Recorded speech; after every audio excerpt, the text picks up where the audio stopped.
Hi, Lisa Schermerhorn here, and I am interviewing one of my favorite people, and we haven't even known each other that long, but I just instantly when I met him, I'm like, oh my God, this man has such an incredible heart, and his story is fascinating. As a matter of fact, it was a week away from me shutting down the book with all the authors, and I was like, I need to have him in it, and he literally got his chapter in a week. So I am so grateful.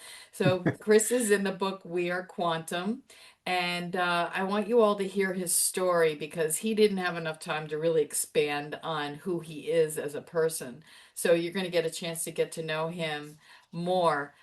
His story is fascinating. I watched him freak out a woman in the audience while he spoke at a conference.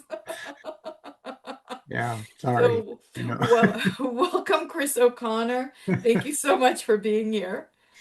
No, thank you, Lisa, for asking me on. I really appreciate that. So, yeah, how exciting. Yeah, yeah. So at this point, I don't even know where to begin because I've been reading your book, Man of Mimas, and his Mm. story is pretty incredible. I think I'm about halfway through. I've got it dog-eared. I'm literally reading like a little bit at a time, and then I need time to like really digest it because his life is not a conventional earthling type of life. And I'd love for you to tell the story of your 20 and back and secret space program and being 2 years old. I think it's fascinating. Well, absolutely. Yeah. It's kind of hard to just introduce somebody, to this story. I always struggle. It's like, where do I start? Oh my goodness. Yeah, yeah. But the best, easiest way to start is to get a more complete answer and to serve people better. Just basically tell them that when I was prior to being born on Earth, prior to entering the incarnation cycle, I had met me and a few members of my soul group, guardian angels, there's a number of names for them. Yeah. We met with the United States military, but it wasn't on Earth, it was above Earth in a ship. And we made a plan and made an agreement with what we now call the Space Force. Then it didn't have that official name, and I don't remember what it was. I'm terrible with names. So we made an agreement that they were going to basically take me at a couple of years old, age progress me because they have the technology to do that. And then I would serve 20 years, uh, kind of off the books in the Space Force, but it was a combination of the U.S. Air Force and U.S. Navy. They worked together, they collaborated and created this, um, this program. Right. People call it 20 and back, but it's not simply that. That's just some people are 20 and back. But with me, and they took me at 2 years old, and they took me to a lab where they basically drowned me in this pink gel, and that gel is uh, like a hyper growth compound, and it's based on your DNA. So they have the basics of it, but then they put your DNA into the gel, and so your body reacts, like supercharged, and then it grows really, really fast. But I say fast. They put me in this tank at a 2 year old body, and then about 4 to 5 weeks later, I was mid 20s. So, I mean, that's pretty fast. Yeah. And then they brought me out of these tanks. Well, it kind of looks a lot like Avatar movie, but not quite, but I similar. had this image of like Coma, the movie Coma, where everyone was like in these tanks and they were just kind of floating with all these wires attached to them. Yeah, that's really good because I had completely forgotten about that movie. I saw it when it came out, like Yeah, a long time long ago. time ago. Yeah. Yeah. So Yeah. yeah, that would be also an apt Yeah. visual. But so, and then basically they bring you out, they unlock your memories, you go through training, and I served 20 years for the here on Earth, mostly in underground bases and some remote desert bases as well. And then after that 20 years, what I was really coming and incarnating to do was to work on behalf of Earth at a space station. And that's where the Confederation of Planets is based.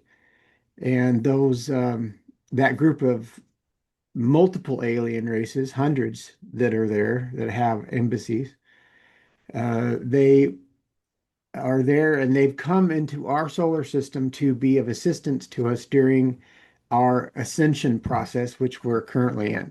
Right. So, and they're here to help us. That's just kind of an unwritten universal rule that when you leave your planet and you've evolved enough to leave your planet, that you go and help other, races that are not evolved enough yet.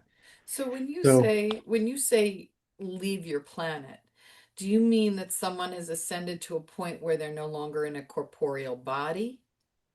When you say leave no, your, or what does it mean when you say you leave your planet? leave your planet. You have the technology and the spiritual understandings of how to interact with other races. Oh, okay. Okay. So This is a your physical body. the Yeah, physical body. Okay. yeah. And Now, yep. no, no, no, go ahead.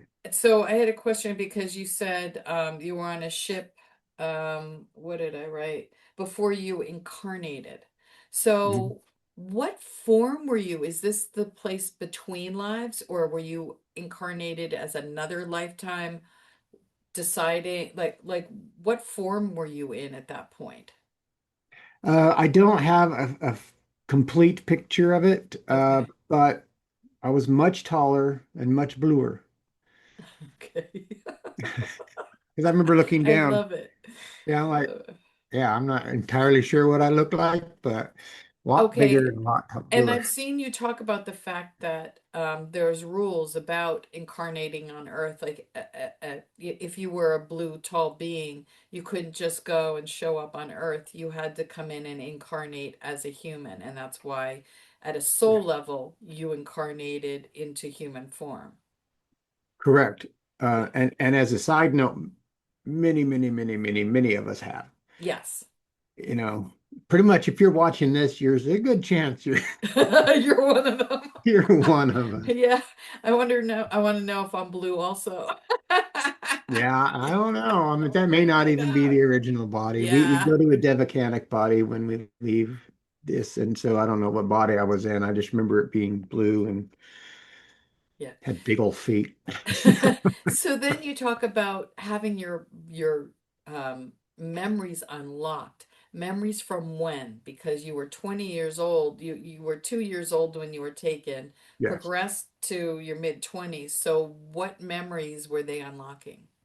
They were unlocking most or many of my multiple past lifetimes Okay. because what that did was because I was psychic, I was empathic, I had the ability to connect on those levels. So I needed to remember those, but I also needed to remember that I had made an agreement. And that agreement was, to come to Earth and for Yeah. them to take me. Yeah. And the reason for that is just exactly what you said. There's a non-interference. The reason there, we have, all these people doubting that other existences, other races exist, is because we haven't seen them and been interacted with them in a positive way, which for the most part is absolutely the way it would work. Right. But we're controlled, informationally speaking. And they're really unhappy about that, but they can't break the law of non-interference unless there is a caveat, and that is to be, like you said, to be born into the race, and then anything you remember and you bring in on your own, you can share. And it's not considered non-interference because you're part of the race, because you're suffering just like they are, you're doing what they're doing, you're living the way they're Yeah. living. And so that's how a great many people have chosen to interact with. It's Uh, got to be incredibly painful because in your book you talk about your life and how much you went through. I mean, this was not an easy road. And to go from someone who was probably a much higher density being to now coming into 3D and then slowly working into 4D, how does that soul adjust to that kind of a jarring, I don't know how you would associate that for humans to understand lowering your density to a point where it's so much darker and fearful than what you're accustomed to. the easiest thing I can relate it to is I remember the feeling in the moment, seconds before incarnating. I remember how I felt because you have to leave your body and go into a computer system that is connected to the Earth's incarnation cycle. Yeah. And I'd already chosen my parents. I knew exactly where I was going to go. But imagine a 16, 20-foot being squashed down into a little tiny baby. Oh, That's the feeling. And the feeling was of being buried alive, wow. willingly, Wow. being buried alive, or going into water without any sort of breathing apparatus. Wow. So that is the feeling. And it is traumatic. Yeah. In fact, it's so traumatic that some beings, if they've never done it before, they don't recover. They can get lost. And that's the danger, and it's not just super easy to, incarnate into a race and then, you know, be whatever you want to be. There's a risk that you lose who you are because you forgot. Because we all have to have the veil of forgetting. It's an even playing field. Everybody has to do the work to recover their own memories.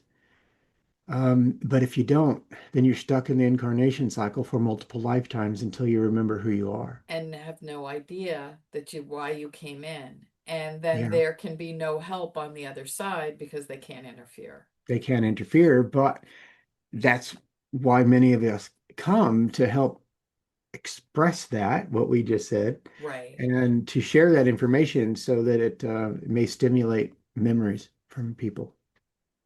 So I get a sense that there's quite a few of those people here on Earth who have forgotten. Hmm.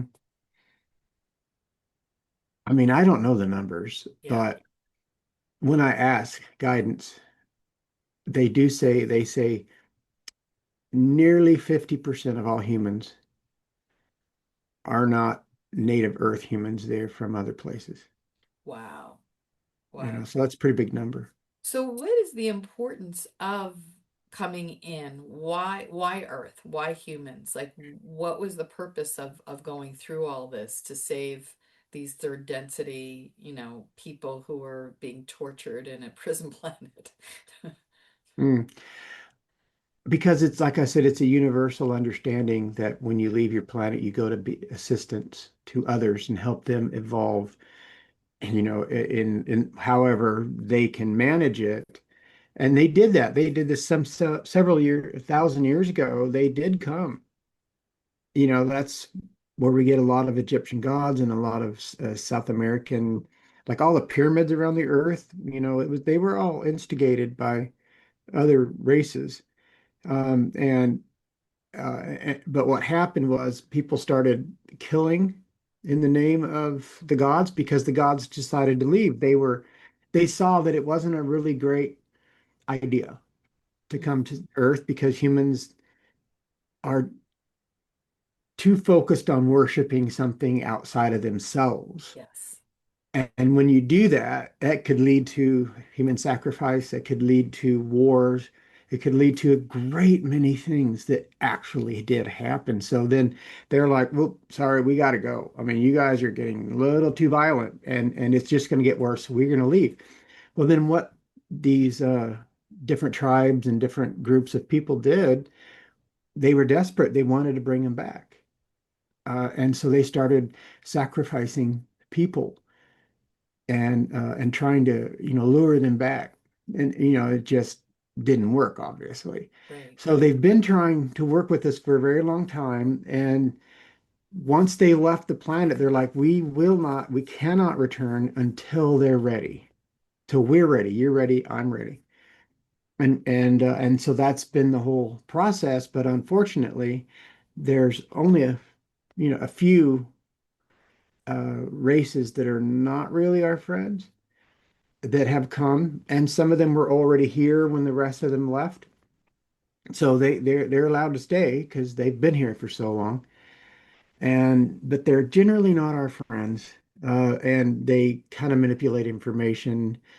They don't really they don't really see our best interest in line. They'll help us, but if it comes down to it, they'll help themselves first. So there's service to self versus service to others, the Yeah, beings. yeah. They've come in now. These are referred to as, I've heard the terms reptilians, um, grays. But my understanding Yeah. is the grays are actually us in the future where we botched our own DNA. That's not true. That's a lie to kind of freak us out.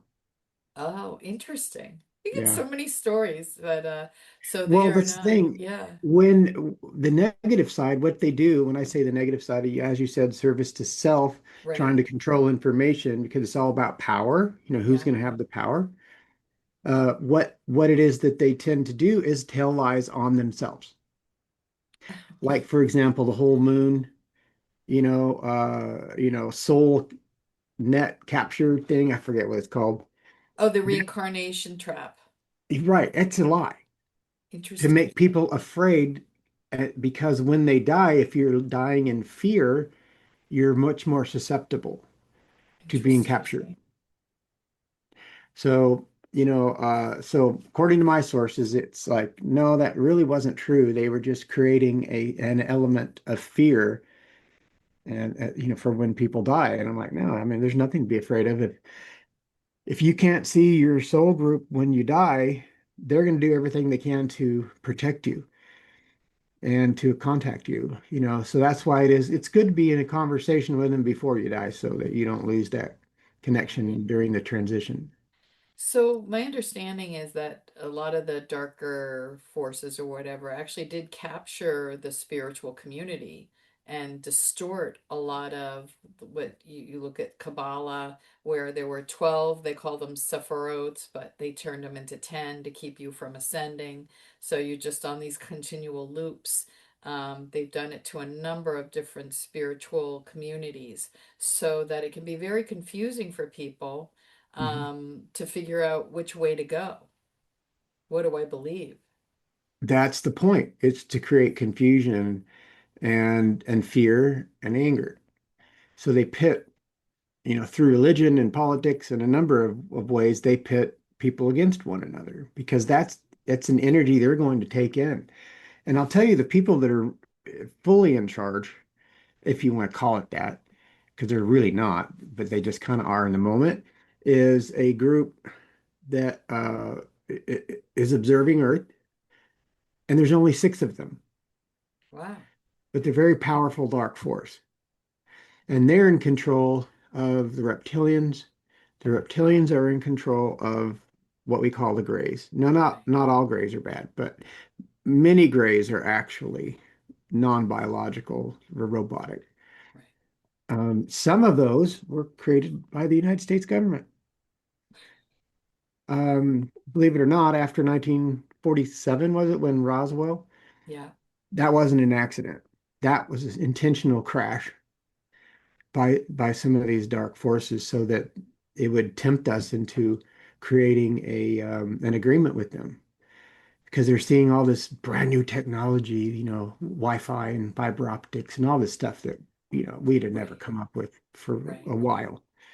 And they're like, well, you want that tech? You like that? You want this technology? Yeah, yeah, yeah. Well, of course. Okay. Well, we need to abduct 300,000 Americans That's right. as a trade. Well, Eisenhower at the time, President Eisenhower, refused. He said, my people are not ready for this. It's too early. So they left. And then a group of entrepreneurs Right. called the The Majestic 12. Majestic 12. Yeah. How ironic that they were called that. It's They're the so opposite of far. that. Yeah, yeah, So they contacted this race and they said, we'll make an agreement with you. You can abduct 300,000. Unfortunately, they abducted way more. way more. It created other real big issues, and then they started fighting. Yeah, Uh, Laura so, Eisenhower, who's the great granddaughter of Dwight D. President mhm, Eisenhower, talks about that because a lot of people have accused her great grandfather of signing the treaty. And mhm. she talks a lot about what the truth is. And so that's really nice. She'll appreciate that you corroborate her story. Oh yeah, Yeah, yeah. He refused to make that agreement.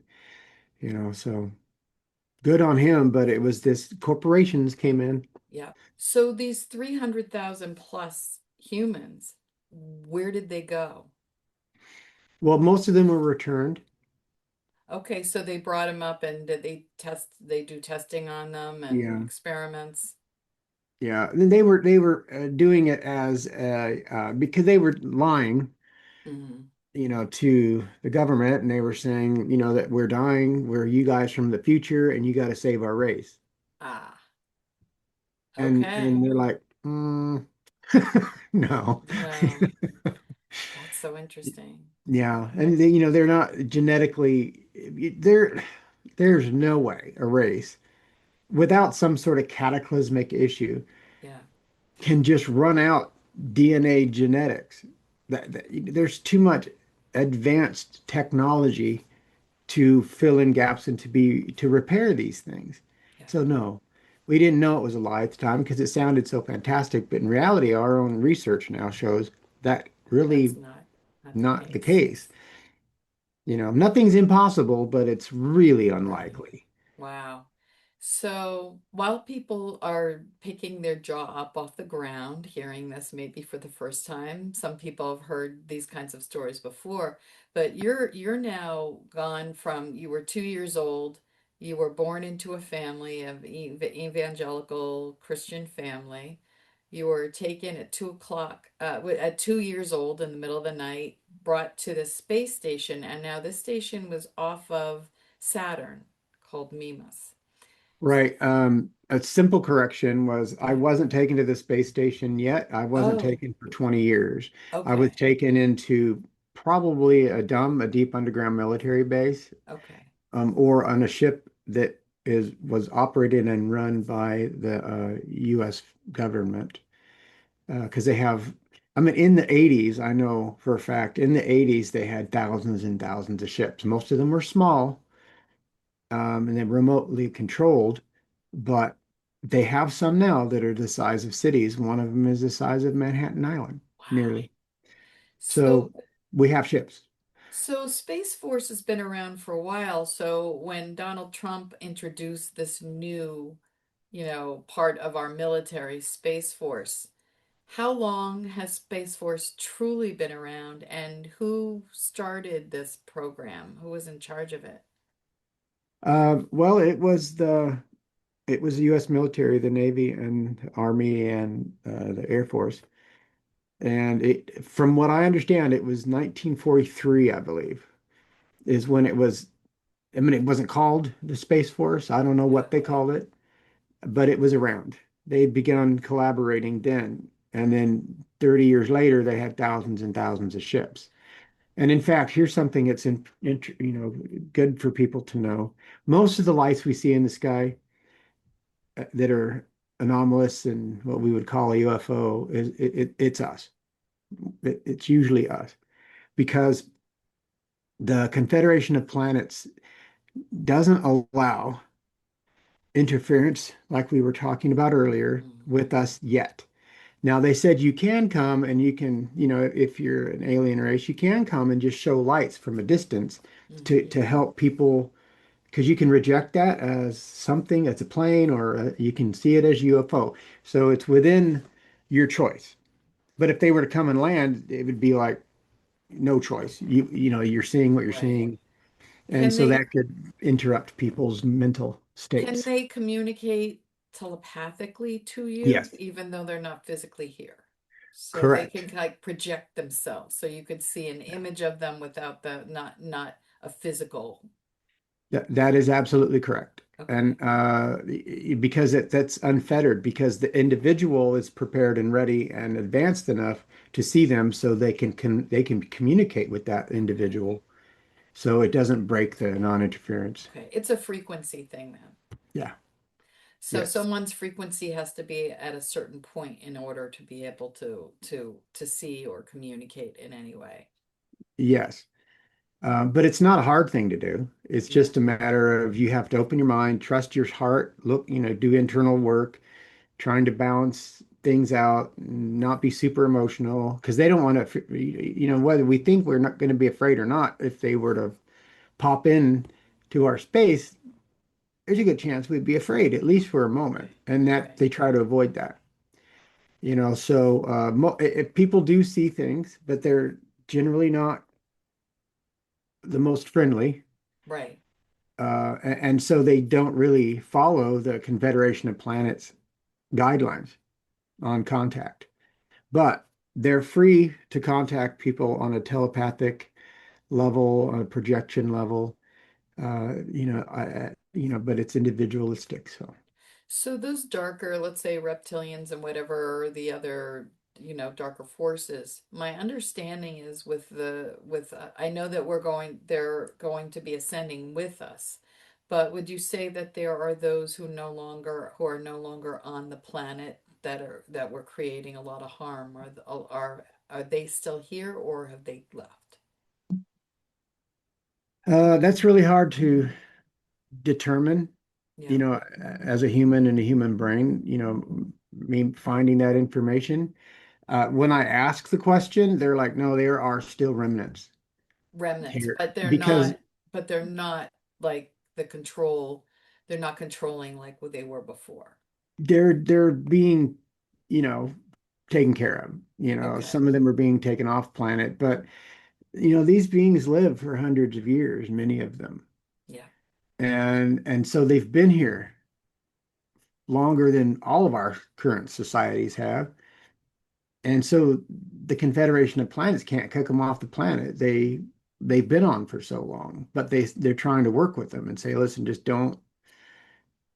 you know, don't kidnap people, don't do anything, be Right. kind of, you know, hide in the shadows for now. But there are a number of races that are in like different bases around the planet. The island of Kauai, underneath the island, there's race underneath the island of Oahu and the Big Island. There are bases under there, but they're also partially human run. So they're there. They're in Norway. They're in Los Angeles, and people see them once in a while. They see a lot of reptilians, and the reptilian races, there's like three that I'm aware of or that I remember, but one of them's actually from Earth. Mm. They're the only real Earthlings because they evolved from the hadrosaur dinosaur like millions of years ago, and they're pretty intelligent beings. And I wouldn't go knocking on their door. Yeah. I would avoid them. Um, because we are still considered food to an 8-foot lizard, you know, But if they've gone just to let underground. people know, I mean, they're not a hazard to us at this time. No. Nothing to worry about. I actually have, and this is interesting because I talked to Dr. Christian Northrup and my friend Kevin Hoyt about this. I have actually seen people that are in human form. I was at a conference in LA and this woman was talking to me and then I noticed her eyes and her eyes had slits. And I did a double take and I kept looking at her and I just like that little kind of thing. And Hmm. then later that day, my friend Kevin came up to me, goes, "Holy smokes, that's not what he actually said." He goes, "I just saw some lady with these cat eye things, like these reptilian eyes that," and I said, and I described her, and he confirmed, because I thought I was crazy. So some of them can actually look like us, or are they transmuting, like shape shifting? What I'm most familiar with is they placed because those are the beings, the reptilian beings that basically help develop humanity as we are today. Mm-hmm. people call them Anunnaki, but that's a whole group. It's called visitors from the sky. Hmm. Essentially, the Anunnaki is what that means. So what they do is while they were developing us over, because we're the seventh incarnation of humanity anyway. Hmm. We're not the first, but we are the last, Yeah. to be destroyed. And so that's why there's so many of us on the planet now. But what they did was they placed what I call switches in the brain. And there's certain frequencies that they can emit from their brain and connect to your brain. They can connect to thousands of people at the same time. It's just a frequency they send out. And what that frequency does is it tells our brain that we're not seeing a reptilian. Ah. We're seeing a human. Ah. Interesting. So Yeah, and that's the most it's common. my brain. They're not changing. I'm seeing them that way. So you can look at it as a projection A projection, yeah. because they're projecting that image. They know what they're projecting, Right. but they do it through this switch system that they've placed in our brain. In fact, Lot's life in the Bible, if anybody's familiar with that story, and she turned around during the destruction of Sodom and Gomorrah and turned into a pillar of salt. Yeah. Yeah, that was the reptilians. Yeah. Wow. So the that's a whole situation we could go down of just, the Bible and the stories in the Bible. But I want to get back to the space station because we kind of left there. So you were off, you spent 20 years and you did Mhm. your 20, and then what did they say to you? You have to go now, go to the space station. How did that conversation Yeah, go about? that was the whole agreement for the first 20-year service was that after that first 20 years, then you sponsor me and take me to the Earth Embassy where I can begin my work. And the real work was, being a liaison between Earth humans, because there are other humans that are not from Earth, but the Earth humans and the Confederation of Planets. Because the space station, many different races have embassies there and interact with one another and make agreements, and that's how everything in our solar system is operated. We just, that's why the Confederation of Planets is really unhappy with our many of our governments because they're like that it's not right that you don't tell them that we exist because eventually we're going to come out. We, Right. we don't have a choice. If the human race is to evolve spiritually, which is through understanding and knowledge and a broader understanding of the cosmos and our place in it, Yeah. if if they don't allow that for us, they will come eventually. But it's just that we've chosen these people, politically speaking. And so they're not going to go against what we have chosen. So we have to choose right, correct circumstances, but mainly, disclosure isn't about our government's just admitting everything. It first starts with us as individuals learning how to communicate, raising our frequency and vibration, and looking into the psychic realms, seeing what your strengths are and focusing on those. Are Right. you empathic? Are you telepathic? Are you clairaudient, clairvoyant? I mean, all these things are valid, valid, valid. And the reason that we've been told, mostly through religion, that these are all evil practices, which they're not, it's a natural condition of the human mind. Yeah. The reason we've been told that they're evil is to keep us from figuring it out. So also my understanding is that the other races, many of them are afraid of us because they see us as, I mean, we have a lot of people who murder and Hmm. maim and hurt people, and most of the other races that are here helping us are of higher frequency and in the state of love. And we've had to really create trust Hmm. that we're ready to grow up and go Yeah. into that next stage. But we're not showing it. No, And right. then we have to show it as a society. What they're waiting for the normal, everyday you and me sitting at home. person to do is take back their sovereign rights. Yeah.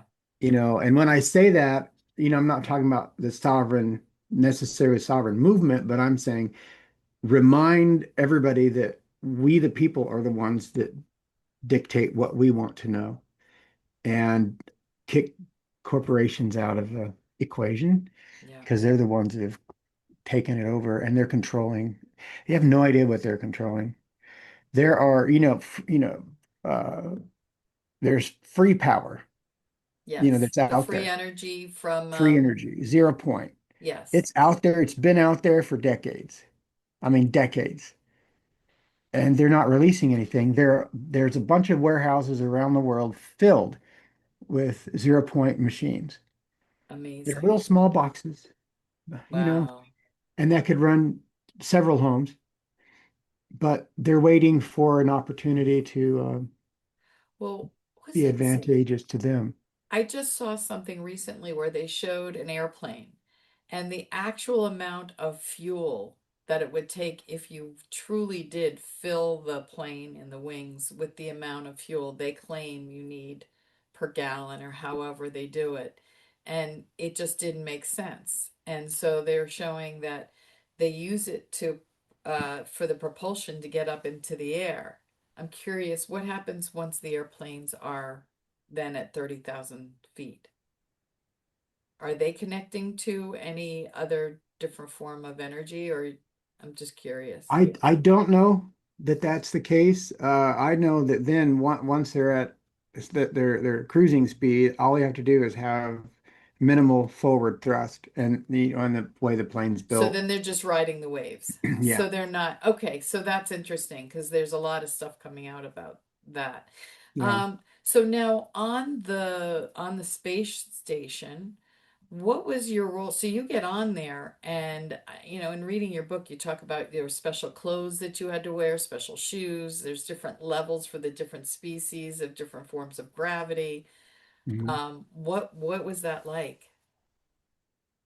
Well, yeah, we wore just a gray uniform. It was like very boring, just like medium gray pants and a shirt and black belt, black boots, and we didn't have markings except Yeah. for like demarcating your rank or anything. We just had a patch, and that patch was on our shirt and just it delineated us as being a part of the group for other races to know that we were part of that group. And I never liked the patch. It was kind of negative looking to me. I had a Mm. sickle and a sword, and I'm like, well, we're just looking like we're gonna, attack and reap everything, right? And I'm Yeah. like, I don't really like it, but I was always complaining. I'm not a silent person when it comes to something I have an opinion about, but Yeah. So, uh, when you think like I was a huge Star Trek fan and Star Wars. mhm. I've watched all seven, all of them several times, and my understanding is the Death Star and blowing up the planet, like that's actually it's a true story based on a true story, Yes. What it Well, it's based on the Orion Wars, right? and it's a well, kind of a cartoon version of it, really. But Sure. Mimas, if anybody knows what it looks exactly like the Death Star in stone form. So I've got this. Oh, yeah. So this is Mimas. Yes. Right. Yeah. And You that see, actually from the movie they show I remember that moment. They showed the planet looking like that. yes. And that was soft disclosure. When the movie came out, it came out 3 years before the first photo of Mimas. I mean, that's not a coincidence. Right. It's too on the nose, and that's why they call it also the Death Star moon. And so that was part of what they've been disclosing that they exist. When I say they, I mean other races and the Confederation of Planets for decades. And what they're doing is they're trying to get us accustomed to this high technology, multiple races, so that we're not as upset and shocked by it. And you mentioned earlier that a lot of races are afraid of us. I mean, I don't think I would say the word afraid because they could wipe us out if they wanted easily. Yeah. But they don't think we're ready, to interact with them yet. So many of them are indifferent. They'll go along with what, the Confederation of Planets chooses to do to support them, but they're like, this race isn't ready Yeah. to be off planet.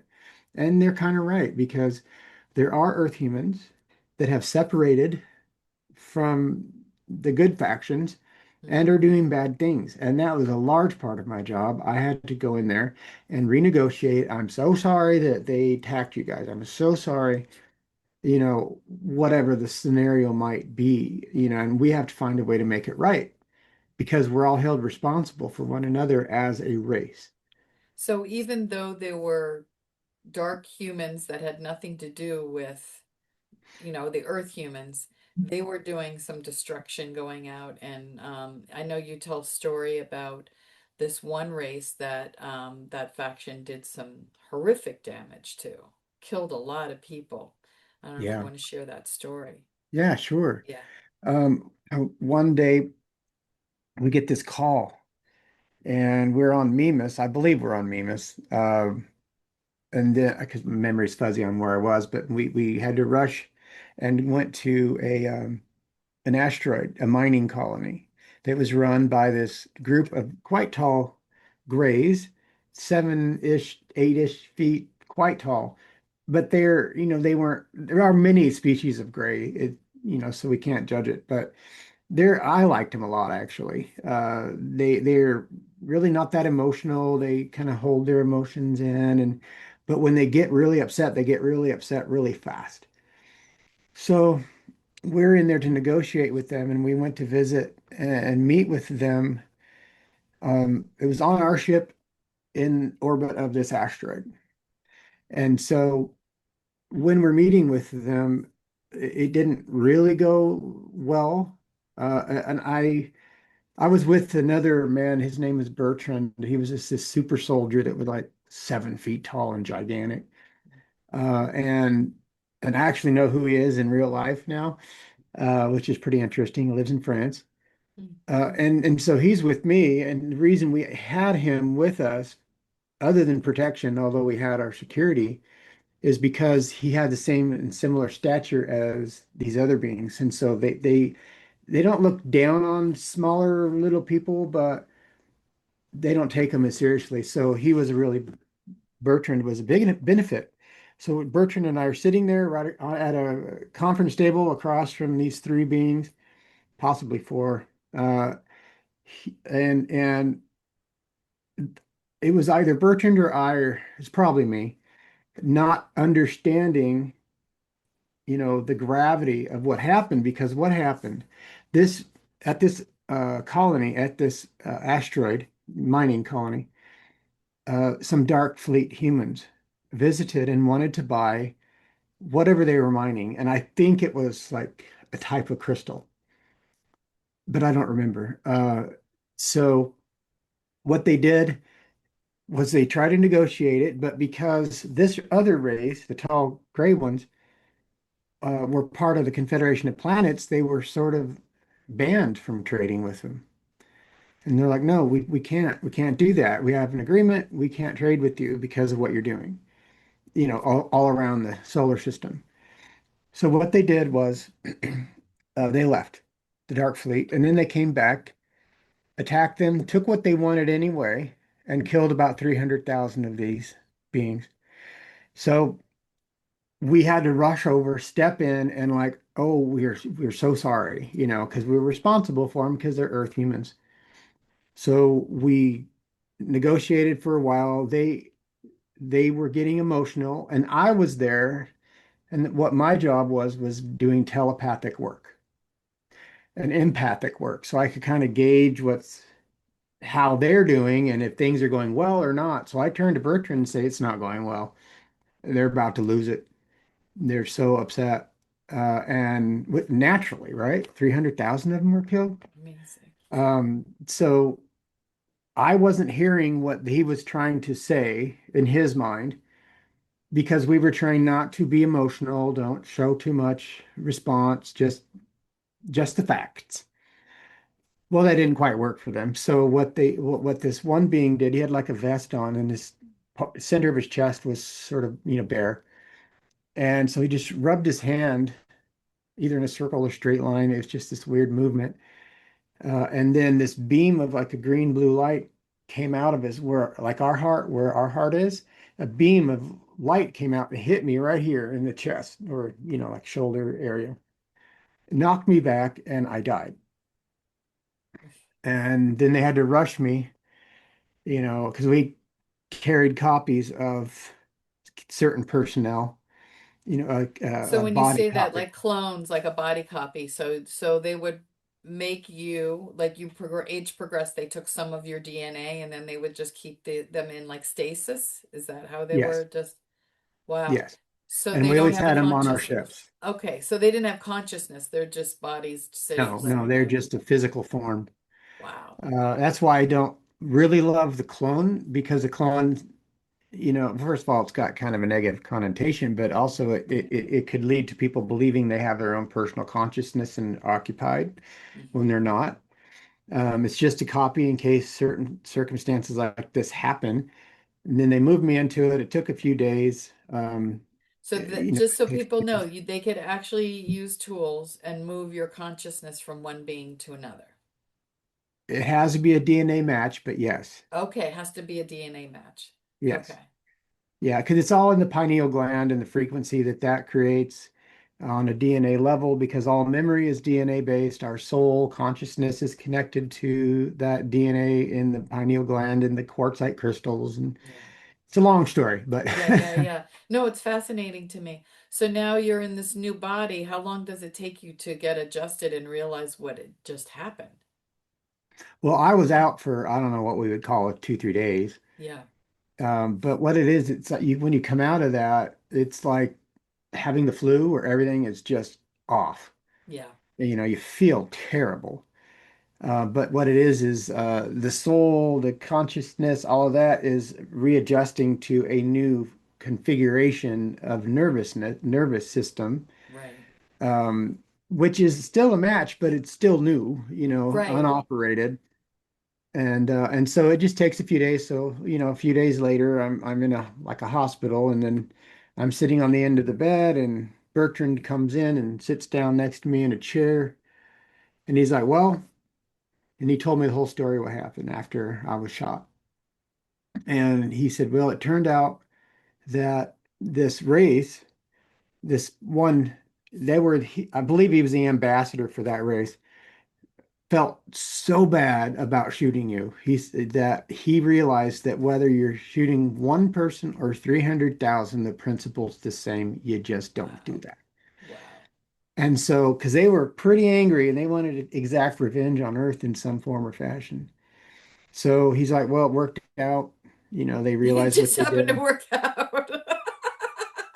Well, I mean, it was a little bit rougher road for me, Little but rougher road, but yeah, I guess it was worth it. it was worth it, because now I'm 20 years younger again because the copies they keep of you are generally in their Oh, 20s. okay. Because you've done it three times, correct? Or is it more gone through that? Yeah, Yes, the original body that was taken at 2 years old, I had for 20 years, and then they had age advanced it to right. mid 20s, and then I had another 20, 21 years. So I'm 45-ish, Yeah. and then I'm killed, and then I'm put back in a 25-ish-year-old body. I mean, I wasn't going to complain. Yeah.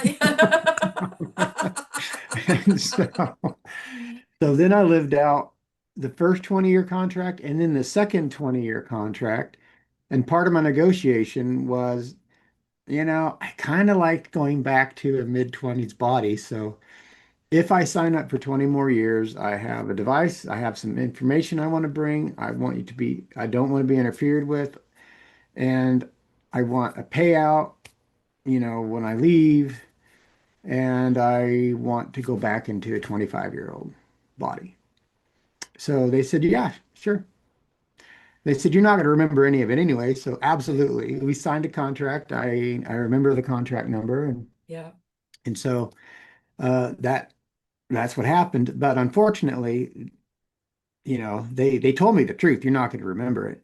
Right. Yeah, we say that, but and so at the end of the final 60 years, the third 20-year term, they had prepared a 2-year-old body at the same age as I was when they took me initially. And then when they take you, they don't keep you on that same timeline because, if you have the right technology, you can easily jump timelines. Right. And so they erased my memory and they deleted it, scrambled it. It's all still there, but it's a scrambled, difficult thing to pull Right. through. And then they transferred consciousness and soul and everything into this 2-year-old and then returned me to 1970, and that's this body. Yeah. Wow. So how old are you really? Interesting. Hmm. So I've lived, okay, I was born in 68, lived for 2 years. Uh, and then I it was advanced 20, so that 24, 60, so that's what, 62 years, is it? Yeah. Because I don't return until 2030, I'm still gone. Yeah. And then another 58, so Yeah. 118 or 16 or That's something. pretty wild. It's pretty And wild. I have memories of a lot of it. So it's like, oh, I've lived Wow. a long time. Wow. Wow.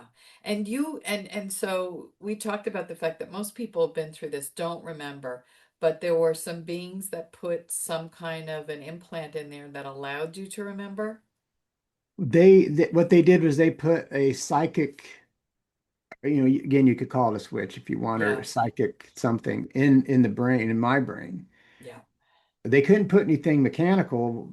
They had to do it based on the DNA, and if you remember certain, because memory's in the DNA, Right. and so they can do a little something so that you'll remember if you get to this certain point in time, and you can remember certain things that unlocks other memories, and so it grows that way. And that's what they did. Because it had to be able to go with me when my soul and consciousness was transferred.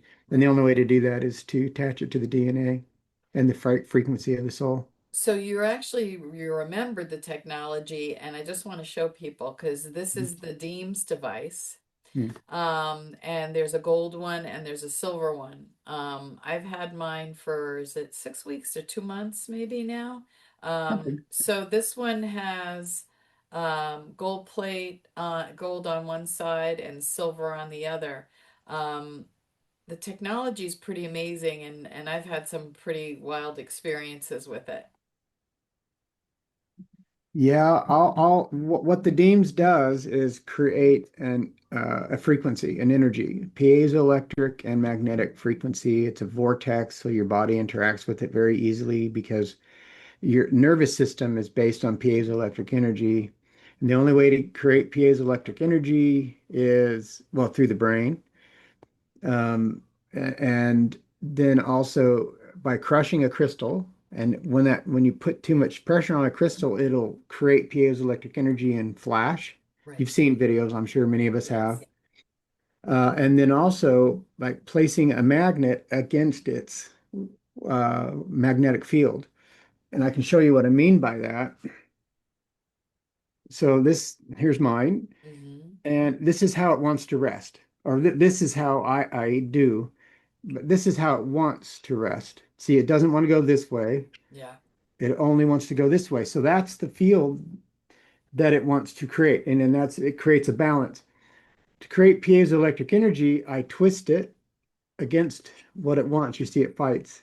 Yes, it does. Yeah, I have mine at the, yeah. And then I say, thank you very much, but there you go. But so when you go against the magnetic, so it's like if you put two norths of a magnet together, two Yeah. souths of a magnet together. Oop, it stuck to my microphone. Yes. Even I still screw up and touch things I shouldn't. Then that going against that field creates piezoelectric energy. And then so that's what the body interacts with. And that's the technology I made that last 20-year agreement Right. to release. So this does a lot of different things. And there's still things that we're finding out. And the more I watch the videos and the more I have my own experience, because I've had experience and I tell people, I'm like, I didn't know it does that. Or I'll pick up on things. So it's been really interesting. Now, you made a lot of them, and then you've just recently sold out. So if people want to get on a list, because you've got to tool up and make more, Mm. so can they contact you and get on a list when you have the new ones made? Because I know with the tariffs and everything, there's different pricing now. Oh, my necklace Did you just, do it too? yeah, I just put it down. I had a necklace on here. It's moving around. Well, because I also have, you have these crystals here that also correspond to the chakras, and the different crystals attached. Like this is the green one for the heart chakra. So you go into a lot of detail with these. Now, do you only want to use these for one side, like for the vortex that's going in, or do you use it on both sides? I mean, it really is almost Doesn't the matter. same thing, because Okay. you're pulling energy through it. But I think it's better to put it on the vortex side because you're Okay. bringing the energy in and then In. putting it to a point. Yeah. So these all help balance, and the one thing that I hear consistently with people, no matter what their experience is, it helps calm the nervous system down. People Mm. are like, "Wow, I am so relaxed." You Yeah. invented it also to help you with pain. You had some major back injuries. Oh yeah. I have rods holding my neck together and lower back accident, auto accident. And it was pretty severe. Wow. And I had been on morphine for 20 years. And I'm like, Wow. I can't, I don't want to live the rest of my life doing this. I don't like it. It was a slow release, so I wasn't like getting high, but Right, right. I'm like, I still didn't want to take it. And so I was in meditation one day and guidance or somebody helped to unlock all the memories of the device, which I call the Deems device. Yeah, So instantly I remembered everything about it, how to make it, what to do, and what it could do. yeah, So I started making them. And the first one I made, I was, whenever I would sit in meditation, I was in so much pain. And so I sat up against a wall, put it in my back, and the pain was instantly gone. yeah, And so I was able to work off of the no longer taking morphine. And that's been quite a few years ago now. And I really don't, I've taken Advil once in a while, yeah. but that's it. And that's not even very often. Yeah.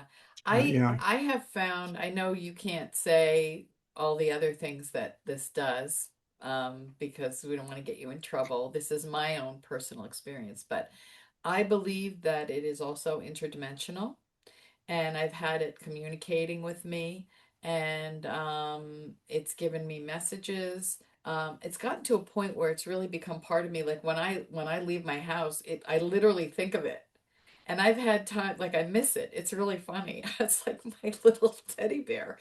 But it's I sleep with it next to me because I know it also creates a protective bubble while I'm sleeping.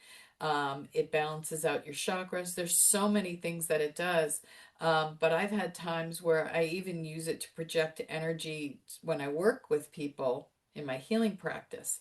And I had a time where I didn't have it here with me. It was upstairs, and I called on it, and I asked it to work through me, then project out to my client. And my whole body, because when you hold this, your whole body tingling. And all of a sudden, I felt it come on. And I was even in Montreal, and it was at my home. And all of a sudden it was like, hey, I miss you. Where are And you? where are you? And I connected with it, and I just felt it again. And I was like, it does a lot of, I've had a lot of experiences with it. And I just watched a video of one of the gentlemen that you had interviewed about, he could hear the frequency of these stones, Yes. and really fascinating, and using the stones and helping people heal and the different levels of Yeah, frequency. he's a musician, and so he has an ear Yeah. for that kind of thing. And he was pretty remarkable, to be honest. I mean, Yeah. what he came up with and mixing different connections. But I will definitely say that the stones are not necessary. You don't have to Yeah. have them. Yeah. They really are kind of more for people that truly understand energy and want to focus frequencies. And that's what they are meant to do is Right. for example, when I was an SSP. uh, Secret space program, so secret people space know what program. that is, Yeah. SSP. This is where I came up. This is where I was introduced to it. I worked with it there. And to hone in on a frequency of a certain person's pineal gland, uh, they often use stones because when energy flows through a stone, it changes the frequency of it. So Uh-huh. my stone is lapis lazuli. Many other people are, different, and So so how did you determine it? Just by feel? Like there was one that really just, yeah, you can hold them and just see. I mean, some of them are like kind of like I don't feel quite right. It's not yeah, bad. yeah, It's just in dissonance, right? yeah, And you find one that is just like, whew, yeah. Yeah, calm your I stone. put three together this morning, three of them, because he was talking about almost creating a chord energetically from Mhm. musically, and I was like, wow. So there's a lot that this does, and I want people, this won't be our first conversation. I know that we'll have many more because we've just touched the iceberg and your life and what you've been through. But if you want to know, if people want to know more about you, this book, Man of Mimas, is a really great start. I highly recommend it.